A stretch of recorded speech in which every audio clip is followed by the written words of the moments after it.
പ്രിയപ്പെട്ട പ്രേക്ഷകർ ജസ്റ്റ് ജോഗേഷ് ഭായി ഇതേക്കോ ഈ കടകളൊക്കെ പ്രിയപ്പെട്ട പ്രേക്ഷകർ ഈ കടകളൊക്കെ ടൂറിസ്റ്റ് സമയത്ത് 12:30, 1 മണി, 2 മണി ഒക്കെ വരെ തുറന്നിരിക്കുന്ന കടകളാണ് കേട്ടോ. വളരെ നേരത്തെ അടച്ചു. ഈ കടകളിലൊക്കെ വലിയ കച്ചവടം ഉണ്ടായിരുന്ന, വലിയ തിരക്കുണ്ടായിരുന്ന സ്ഥലമാണ് പഹൽഗാം. അത് അവിടെ പ്രേക്ഷകർ കാണാൻ കഴിയുന്നവരില്ല. ഹോട്ടൽ പലസ്തീൻ റെസ്റ്റോറന്റ് എന്നൊരു റെസ്റ്റോറന്റ് ഉണ്ട്. അവിടുത്തെ മിനിമം താരിഫ് സീസൺ ടൈമിൽ 18,000 രൂപയുടെ താരിഫുള്ള ഹോട്ടലാണ് ഹോട്ടൽ പലസ്തീൻ റെസ്റ്റോറന്റ്. അതിലിപ്പോൾ അതിന്റെ താരിഫ് എന്ന് പറഞ്ഞാൽ ഒരു രാത്രി 1,500 രൂപ കേട്ടോ. തൊട്ടപ്പുറത്ത് ഹോട്ടൽ കാശ്മീർ എന്ന് പറയുന്ന ഹോട്ടലുണ്ട്. വലിയ ഹോട്ടലൊന്നുമല്ല. അതിന്റെ ടൂറിസ്റ്റ് സമയത്തെ താരിഫ് 10,000 രൂപയാണ്. ഇപ്പോൾ അത് 1,000 രൂപ താഴെയാണ്. തൊട്ടപ്പുറത്ത് അവിടെ പഞ്ചാബി റസോയി എന്ന് പറയുന്ന പ്രേക്ഷകർ കാണാൻ കഴിയുന്നവരില്ല, ഇരുട്ടാണെന്ന് അറിയില്ല. അതിനിപ്പുറത്തെ ഹോട്ടലിൽ ഞങ്ങൾ താമസിക്കുന്നുണ്ട്. ഹോട്ടൽ തുലിപ്പ് എന്നാണ് ഹോട്ടലിന്റെ പേര്. ഹോട്ടൽ തുലൈ അല്ലേ? അല്ലെ, ഹോട്ടൽ തുലിയാൻ. ഹോട്ടൽ തുലിയാൻ എന്ന ഹോട്ടലിൽ ഞങ്ങൾ താമസിക്കുന്നു. അവിടെ അതൊരു പ്രീമിയം ഹോട്ടലാണ്. എന്ന് പറഞ്ഞാൽ മോഹവിലയാണ്. 20,000 രൂപയ്ക്ക് മുകളിലേക്കാണ് അവിടെ പെർ നൈറ്റ് അതിനുള്ള ചാർജ്. അതിപ്പോ ഞങ്ങൾ ഇന്ന് രാത്രി കൊടുക്കാൻ പോകുന്നത് 2,000 രൂപയാണ്.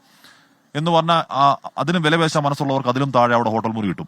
അമ്മാതിരി തകർന്ന് തരിപ്പണമായി കിടക്കുന്നു ഇവിടുത്തെ ടൂറിസം മേഖല. അത് പഹൽഗാമിന്റെ കാര്യം മാത്രമല്ല, ജമ്മു കാശ്മീരിന്റെ പൊതുവെയുള്ള ടൂറിസം മേഖല മുഴുവൻ അത്തരത്തിൽ തകർന്ന് തരിപ്പണമായി കിടക്കുകയാണ്. ആൾക്കാർ ഒരുപക്ഷെ പട്ടണിയിലേക്ക് പോലും പോകുന്ന സാഹചര്യമുണ്ട്. ശ്രീ ജേക്കബ് തരകൻ സാർ, നമ്മൾ ഇന്നലെ സംസാരിച്ചു. താങ്കൾ ഇന്നലെ പറഞ്ഞിരുന്നു ഇത്തരത്തിൽ ഒരു എവിഡന്റായ ഒരു സ്പെക്ടാക്കുലറായ ഒരു തിരിച്ചടി ഉണ്ടാവണം. ഞാൻ പറയുന്നത് സ്പെക്ടാക്കുലർ തിരിച്ചടി ഉണ്ടാവാനുള്ള കാരണം നമ്മുടെ വേദനയ്ക്ക് നമ്മുടെ പൗരന്മാരുടെ പ്രതികാരദാഹം എന്ന വാക്ക് അതിന് ഉപയോഗിക്കുകയാണ്. ആ വേദനയിൽ നിന്നുണ്ടാകുന്ന പ്രതികാരദാഹത്തിന് മറുപടി എന്നത് മാത്രമല്ല, ജമ്മു കാശ്മീർ എന്ന് പറയുന്ന ഒരു മേഖലയുടെ ടൂറിസം മേഖലയിലേക്ക് ഈ രീതിയിൽ തകർന്നു കിടക്കുന്ന ഒരു മേഖലയിലേക്ക് വിശ്വാസം തിരിച്ചുകൊണ്ടുവരാനും ഓൾ ഔട്ട് വാർ വേണം നമ്മൾ പറയുന്നില്ല. പക്ഷേ ഒരു സ്പെക്ടാക്കുലറായ ഒരുപക്ഷെ ഒരു വിഷ്വൽ ബ്യൂട്ടിയുള്ള, ആ ബ്യൂട്ടി എന്ന വാക്കാൻ ഉപയോഗിക്കുന്നു, വിഷ്വൽ ബ്യൂട്ടിയുള്ള ഓരോ പൗരനും നേരിൽ കാണാൻ കഴിയുന്ന രീതിയിലുള്ള ഒന്നുണ്ടാവണം. ശ്രീ ജേക്കബ് തരകൻ.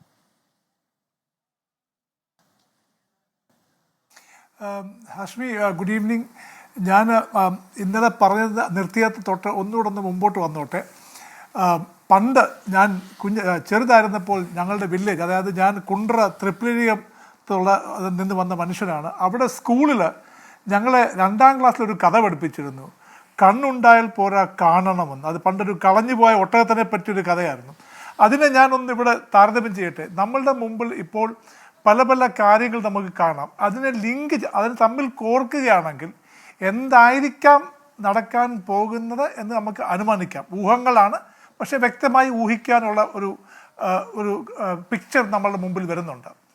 ഇന്നലെ പ്രധാനമന്ത്രി രാഷ്ട്രത്തോട് പറഞ്ഞു സൈന്യത്തിന് ഫ്രീ ഹാൻഡ് കൊടുത്തിരിക്കുകയാണ്, എന്ത് ചെയ്യണം. അത് ഒരു ഓപ്പറേഷണൽ ഫ്രീഡം എന്നാണ്. പക്ഷേ എന്താണ് ചെയ്യേണ്ടത്, അതിൻ്റെ ഔട്ട്കം, എക്സ്പെക്റ്റഡ് ഔട്ട്കം എന്താണെന്നുള്ള പൊളിറ്റിക്കൽ ഡിസിഷനാണ്. അതാണ് ഇന്ന് CCS കഴിഞ്ഞ് CCPA, അതായത് ക്യാബിനറ്റ് കമ്മിറ്റി ഓൺ പൊളിറ്റിക്കൽ അഫയേഴ്സിൻ്റെ ഒരു മീറ്റിംഗ് ഉണ്ടായിരുന്നു.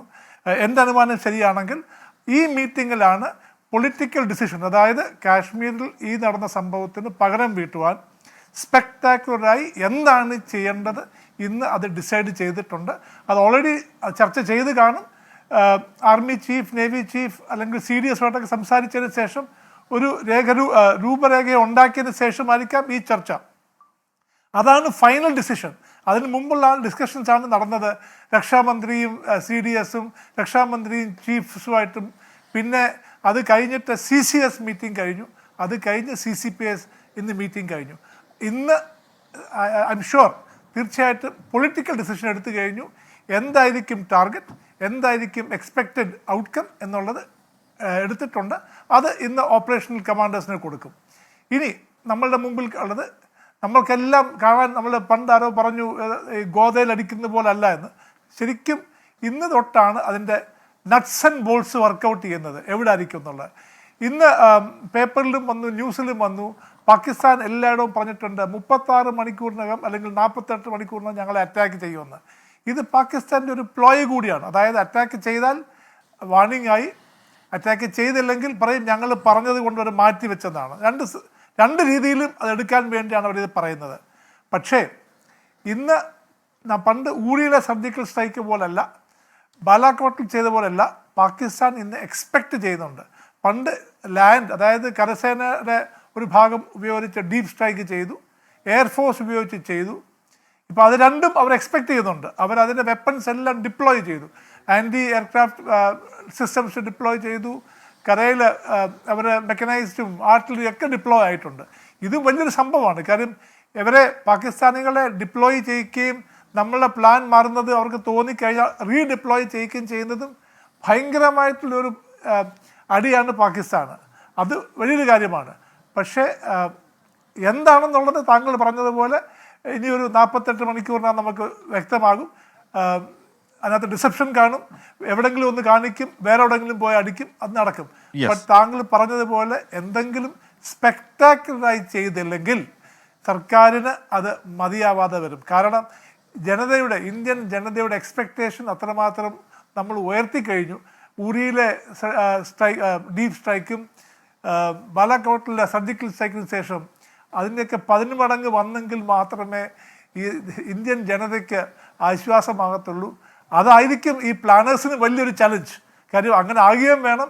പക്ഷേ ഈ എസ്കലേഷൻ ലാഡറിൽ, അതായത് ഇത് മൂർച്ഛിച്ച് കൊണ്ടുവരുന്നതിൽ എവിടെ കൊണ്ട് നിർത്തണം, കാര്യം എവിടെ നിർത്തണം എന്നുള്ളത് ഒരു പാർട്ടിയല്ല, മറ്റേ പാർട്ടിയും തീരുമാനിക്കണം. അതാണ് ഇപ്പം നടക്കുന്ന പ്ലാനിങ്ങിൻ്റെ മുഖ്യ ഘടകം എന്ന് ഞാൻ വിശ്വസിക്കുന്നു.